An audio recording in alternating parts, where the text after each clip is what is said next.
Corona virus R COVID-19 লৈ বিশ্বজুৰি যে মহামাৰীৰ যে ত্ৰাস এটো যুঁজিবৰ কাৰণে বিশ্বৰ বিভিন্ন দেশে আজি চেষ্টা চলাই আছে, মেডিকেল সায়েন্সে চেষ্টা চলাই আছে আৰু ভাৰততো ইয়াৰ যে পৰিমাণ 3374 লোকে এতিয়া পাইছে, 77 ইয়াৰে মৃত্যু হৈছে আৰু অসমত বৰ্তমানলৈকে 26 জন লোকৰ তাত কোভিড-19 যে পজিটিভ এটো পোৱা গৈছে। বহুতো লোক এতিয়াও টেষ্ট কৰি আছে, ৰিজাল্টবিলাক অহা নাই। বহুতো লোক এতিয়া কোৱাৰেণ্টাইনত আছে, শেল্টাৰ হোমত তেওঁলোকে এইটো লগত যুঁজি আছে। তো আজি তাৰিখত নিখিল বড়ো ছাত্ৰ সন্থাৰ তৰফৰ পৰা আমি আপোনালোকক আহ্বান জনাব বিচাৰিছোঁ যে এই মহামাৰী বা কোভিড-19 লগত যুঁজিবৰ কাৰণে চৰকাৰে যিখিনি নীতি নিৰ্দেশনা জাৰি কৰিছে যে আমি সঘনাই হাত ধুব লাগে, চেনিটাইজ কৰিব লাগে, আমি 1 মিটাৰ বা 6 ফুট দূৰত্বত মেইনটেইন কৰি আমি থাকিব লাগে, আমি মাস্ক পিন্ধিব লাগে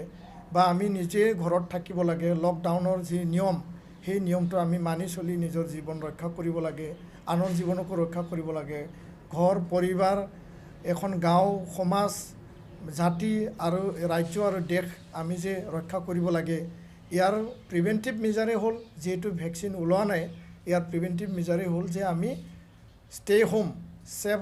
মানে ইয়ৰ সেলফ, আমি ঘৰত থাকিব লাগে আৰু নিজকে ইয়াৰ পৰা বচাব লাগে। এইটোৱে আটাইতকৈ ডাঙৰ এটা ভেকচিন আৰু ইয়াৰ কাৰণে সেই যে লকডাউন চবে মানি চলিব লাগে, এইটো আমি নিখিল বড়ো ছাত্ৰ সন্থাই আপোনালোকক আহ্বান জনাইছোঁ। দ্বিতীয় কথাটো হ'ল যে আজি তাৰিখত এই লকডাউনৰ সময়ছোৱাত কোভিড-19 কৰোনা ভাইৰাছক লৈ কিছু ৰিউমাৰ, কিছু প্ৰপাগাণ্ডা, কিছু ফেক নিউজ এতিয়া বহুতে লোকে ইয়াক লৈ মানে বিভিন্ন পৰ্যায়ত তেওঁলোকে প্ৰচাৰ কৰি আছে বা social media, Facebook, WhatsApp, Twitter বিভিন্ন এইটো প্ৰচাৰ কৰি আছে আৰু ভুৱা তথ্য, ভুৱা মানে খবৰবিলাক প্ৰচাৰ কৰি আছে, ৰাইজৰ মাজত আতংক সৃষ্টি কৰিছে। আৰু ইয়াকে লৈ নিখিল বড়ো ছাত্ৰ সন্থা আমি স্পষ্ট কৰি দিব বিচাৰিছোঁ, যিবিলাকে ভুৱা খবৰবিলাক প্ৰচাৰ কৰি আছে, ফেক নিউজ বনাই পেলাই প্ৰচাৰ কৰি আছে, সেই লোকসকলক আজি অসম চৰকাৰ, অসমৰ যি প্ৰশাসন, জিলা প্ৰশাসন, জিলা আৰক্ষী বা অসম আৰক্ষীয়ে ইয়াৰ ওপৰত পদক্ষেপ লৈছে আৰু তেওঁলোকৰ ওপৰত বিহিত ব্যৱস্থা ল'ব বুলি তেওঁলোকে অসম চৰকাৰে নিৰ্দেশ জাৰি কৰিছে। তো ইয়াৰ কাৰণে আজি তাৰিখত আমাৰ তাত বহুতো খবৰ আহিছে যে ছ'চিয়েল মিডিয়া, ফেচবুকত প্ৰচাৰ কৰিছে যে মানে আজি এটা মানে জাতি বা এটা সমাজক টাৰ্গেট কৰি পেলাই বহুতে লিখিছে যে মুছলমানসকল মানে নিজামুদ্দিনৰ পৰা এই ভাইৰাছটো লৈ আহিছে অসমত মানে এনেকুৱা এটা ভাইৰাছ, এতিয়া এইটো জাতি বা সম্প্ৰদায়ৰ পৰা দূৰত্ব থাকিব লাগে, এই কথাবিলাক ভুৱা প্ৰচাৰ কৰি পেলাই আমাৰ মাজত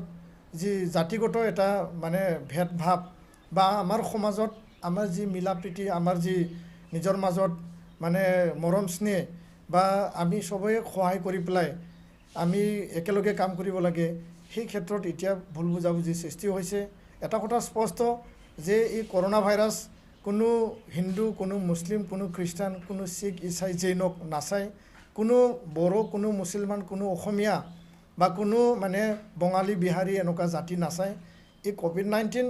এটা অদৃশ্য শত্ৰু হয়,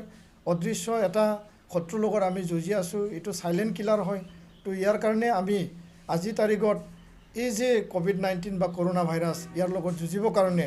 আমি সঁচা কথা লৈ পেলাই আমি আগবাঢ়িব লাগিব। কোনো এনেকুৱা আমাৰ মাজত ভুল বুজাবুজি যাতে সৃষ্টি নহয়, কোনো কাৰণত আমাৰ মাজত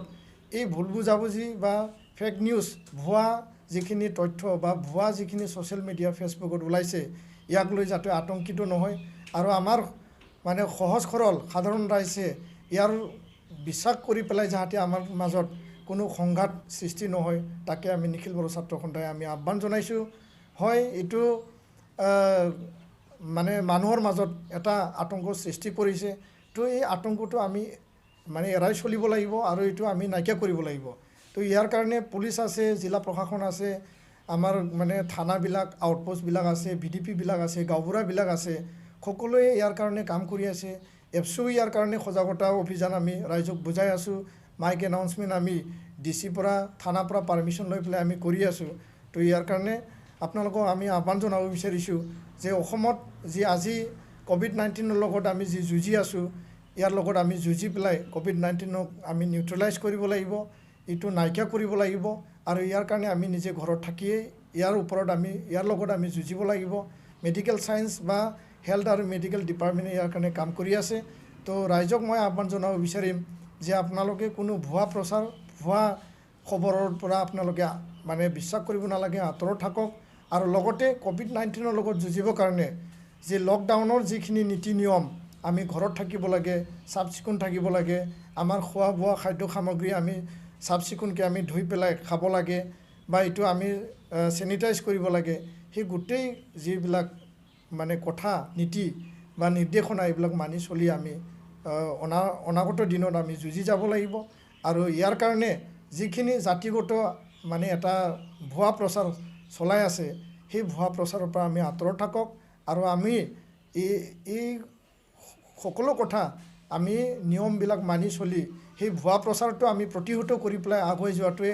আমাৰ সমাজৰ কাৰণে, আমাৰ ৰাজ্যৰ কাৰণে মংগল। আৰু এই কামটো আপোনালোকে সকলোৱে মানে মনত ৰাখি পেলাই আগুৱাই যাওক, এইটোকে মই কামনা কৰিছোঁ। ধন্যবাদ, নমস্কাৰ।